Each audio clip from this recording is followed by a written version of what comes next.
খুবই গুরুত্বপূর্ণ একটি ভিডিও আজকে আপনাদের সামনে উপস্থাপনা করব, যেটা অনেকে দেখা যায় কি এই যে ফ্ল্যাগশিপ সেটগুলো আছে, এই ফ্ল্যাগশিপ গুলো অনেকেরই বাসায় নষ্ট হয়ে আছে সেটগুলো। বিশেষ করে ডিসপ্লে নষ্ট হলে দেখা যাচ্ছে কেউ এই ডিসপ্লে চেঞ্জ করে না। যেমন একটা এই ফোনের ডিসপ্লের দাম হচ্ছে আপনার প্রায় 28,000 টাকা, আর স্যামসাং এর এই ফোনটা হচ্ছে S8 নর্মাল একটা ফোন। তো এইটার দেখেন ডিসপ্লেটা এটারও নষ্ট। এটা দিয়ে এক্সপেরিমেন্ট করে দেখাবো যে আসলে এই ফোনটাকে আপনি কাজে লাগাতে পারেন কিনা।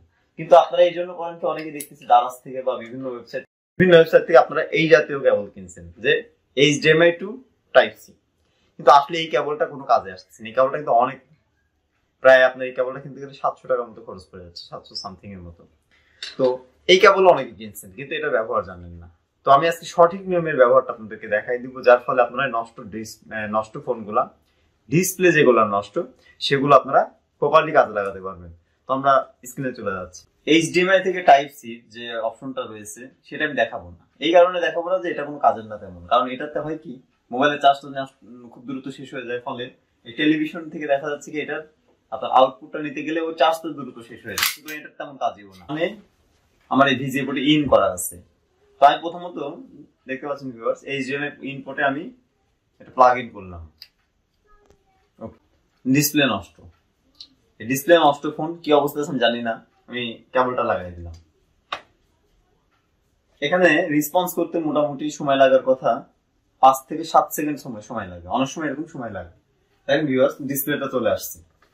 তবে এখানে এই ডিসপ্লেতে কিন্তু কিছু নাই, কিন্তু একটা প্যাটার্ন লক দেখেন, আমি এখান থেকে সিলেক্ট করলাম, প্যাটার্ন লকও দেওয়া নেই। ওকে, দেখতে পাচ্ছেন ভিউয়ার্স, এটা পড়ে গেছে। কিন্তু আসল কাজটা কি সেটা দেখাবো। এটাতেও কিন্তু আপনার সলিউশনটা হয়নি পুরোপুরি। আসল সলিউশন যখন আপনি করতে যাবেন, এর একটা লক থাকতে পারে। আপনাদের একটা যে কোনো ফোন যদি আপনি এটা ভাবে কানেকশন দেন, এক্ষেত্রে আপনার লক থাকতে পারে বা কোনো অসুবিধা থাকতে পারে। তো সেই ক্ষেত্রে আপনার কি করতে হবে, এই প্যাটার্নটা খোলার জন্য আপনাকে একটা মাউস ব্যবহার করতে হবে, কারণ এখানে তো আপনি দেখতেছেন না যে কোথায় টাচ করতেছেন। আপনি গ্যালারিতে ক্লিক করবেন, ফর এক্সাম্পল এখানে তো ক্যামেরা আছে, এখানে ক্যামেরাটা কোথায়, এটা কিন্তু একটা মজার একটা ব্যাপার। তো এখান থেকে আমি আইডিয়ার উপর টিপ দিলে হয়তো দিলাম ক্যামেরায় চলে আসলো গুগল। তো এরকম সমস্যার সৃষ্টি হবে। তো সেই ক্ষেত্রে আপনি কি করবেন, আবার একটা মাউস লাগাই নিবেন। এখানে একটা মাউস লাগাই নিবেন। মাউস লাগানোর পর এই মাউসটা কি কাজ করছে আমি একটু আপনাদের দেখানোর স্বার্থে আমি একটু দেয়ালেই দেখাচ্ছি। মাউসটা কিন্তু এখন কাজ করছে। আচ্ছা, বাই দ্য ওয়ে, চার্জ কিন্তু এখন মোবাইলে ফুল আছে জন্য এগুলো কাজ করতেছে। এটা কিন্তু আপনাদের অনেক সময় কাজ করবে না। যখন আপনাদের কাজ করবে না তখন কি করবে, এটা হলো প্রশ্ন।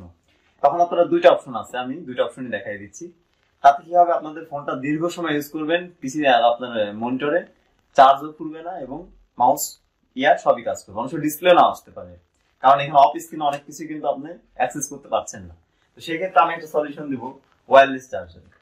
এই ওয়্যারলেস চার্জিং এর মধ্যে আপনি কি করবেন, ফোনটা এরকম রেখে দিচ্ছেন, আপনার চার্জ হচ্ছে, ফোন রেখে দিচ্ছেন, চার্জ হচ্ছে, ওয়াইড স্ক্রিনে থাকতেছে। তাতে দেখা যাচ্ছে কি চার্জও হচ্ছে, আপনার কাজও হচ্ছে, আপনার মাউস দিয়ে কাজ করতেছেন। আর যদি আপনার এই ওয়্যারলেস মাউস না থাকে, সেই ক্ষেত্রে আপনি কি করবেন, এই যে চার্জার লাইনটা, এই চার্জার লাইনটা আপনি কি করবেন, এখানে দিয়ে দিবেন। আপনাদের দেখার স্বার্থে আমি একটু ক্যামেরা ইয়াতেই করতেছি। এই চার্জিং অপশনটা এখানে দেখা যাচ্ছে। তো আমি এটা একটু আরেকটু ভালো করে বোঝানোর জন্য, আমি একটু ক্লিয়ার করে বোঝানোর জন্য আমি একটু কাজটা আরেকটু শর্টকাটে দেখাবো। ওকে, তো এখন আমি এটাতে একটা নেট কানেকশন দিয়ে নিচ্ছি। আপনারা দেখতে পাচ্ছেন স্ক্রিনে আমি কিন্তু একটা রোটেট অপশন চালু আছে। তো আপনি আপনার ইচ্ছা মতো এখানে করে রোটেটটা চালুই রাখবেন। এই যে রোটেটটা চালু রাখবেন, যাতে কি হয় আপনার কাজ করতে সুবিধা। এখানে ব্রাইটনেস হাবি যাবে, এগুলো নিয়ে আপনার ঘাটাঘাটি না করলে চলবে। তো আমরা ডিসপ্লে চলে যাচ্ছি, মাঝখানে দেখতে পাচ্ছি ভিউয়ার্স এখানে বাটন। তো এখানে কিন্তু বাটন টিপ দিলে বোঝা যায়। আরেকটা কথা, যেই ফোনে আপনার HDMI আউটপুট আছে সেই ফোনে এটা ট্রাই করবেন। আপনাদের যাদের এই আউটপুটটা কাজ করে না তারা ডেসক্রিপশনে লিখবেন, কমেন্ট করবেন, আমি জানিয়ে দিব কোনটাতে কাজ করে কোনটাতে করে না। আচ্ছা, যাই হোক, আমি একটি অ্যাপসে চলে গেলাম, ফর এক্সাম্পল ইউটিউবে চলে গেলাম। এখন প্রশ্ন ইউটিউবে আমি কি করলাম, একটা যেমন একটা ভিডিওতে আমি যাচ্ছি, একটা আমি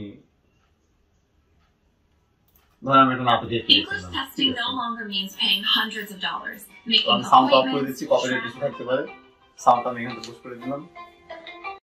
এখন আমি স্কিপ করতেছি, মানে পুরোপুরি ভলিউমটা কিন্তু আমি দুইভাবে কন্ট্রোল করা যাচ্ছে। টিভির রিমোটটা কিন্তু কাজ করবে, টিভির রিমোট থেকে আমি ভলিউম কন্ট্রোল করতে পারতেছি, এখান থেকে আমি ভলিউম কন্ট্রোল করতে পারতেছি। এখন আমি ফুল স্ক্রিনের জন্য মাউসে এই যে ফুল স্ক্রিন করে দিলাম একদম, ঠিক আছে। ফুল স্ক্রিন করে দিলাম আমি এখান থেকে। তো আমার ফোন কিন্তু এখন রোটেট নাই, ঠিক আছে। তারপরেও তাহলে আমাদের এই যে সেটআপটা আপনারা বুঝতে পারছেন যে এটি চার্জের লাইন, স্যামসাং এর যে সাধারণ চার্জারটা 15 ওয়াটের বা 17 ওয়াটের সেটা ইউজ করবেন এখান থেকে, আর এইচডিএমআই টা ইউজ করবেন। এটা কিন্তু একটা কমন ব্যাপার না কোনটা, এই সেটআপটা অনেক সময় এই সেটআপটা আসতে না পারে, সেক্ষেত্রে কিন্তু আপনি যদি পাওয়ার কানেকশন, অনেকে কমপ্লেন করছেন যে ভাই ইয়াতে কানেকশনটা আসে না কেন, ডিসপ্লে আসে না কেন। তো আমি আরেকটু টেস্ট করে আপনাদের যদি দেখাই, একটা ভালো ফোন দেখাই, যদি এখান থেকে একটা ভালো ফোন নিয়ে দেখাচ্ছি। এটা আমি খুলে দিলাম, দিয়ে আমি এই ফোনে প্লাগ ইন করে দিলাম। এখন দেখেন ডেস্ক বিটেন যে আপনার অপশনটা আছে, ফিঙ্গার আনলক করলাম, এই যে ওয়েলকাম টু স্যামসাং ডেস্ক। এখানে কিন্তু দুইটা অপশন আছে, আপনি যদি এই ডেস্কটা স্টার্ট দেন তাহলে কিন্তু আমাদের ওই ফোন যেরকম দেখলেন ওই ক্যাটাগরিতে কিন্তু আমাদের অপশন গুলো আসবে। আর যদি এটা আপনি স্টার্ট না দেন তাহলে এটা হয়ে যাবে ফোনের মতো, প্রপারলি ফোনের মতো, এই যে স্যামসাং ডেস্ক। তো আপনারা স্যামসাং ডেস্কটা চালু করেও নিতে পারেন, কারণ এটা হয় কি, এই যে ডেস্কটপের মতো হয়ে গেল অপশনটা পুরোপুরি।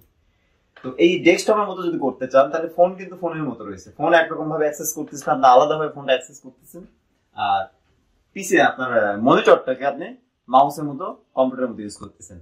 তো সেই ক্ষেত্রে আমি মনে করবো আপনাদের এই ডেস্কটা ইউজ করাটা বেটার, কারণ দেখেন আমার কিন্তু এই ফোনটা যেটাতে ডিসপ্লেটা নষ্ট, সেটাতে কিন্তু আমি ডেস্কটা অন করতে পারতেছি না। তবে আমি ডেস্কটা অন করে নিব, এটাতে আমি অন করে দেখালাম। জাস্ট আমি কিন্তু এটাতে একটা অপশন রয়েছে ডেস্কটপে আছে, কিন্তু এখানে দেখেন আরেক রকম ভাবে আসছে। তো আপনারা অবশ্যই এই ডেস্কটা অন করে নেবেন, তাতে হবে কি দেখেন এখানে সুবিধা আছে কিছু, সেটা হচ্ছে ডাবল ক্লিক করে আমি ক্রোম ওপেন করতে পারবো, ডেস্কটপের মতো ইউজ করতে পারবো।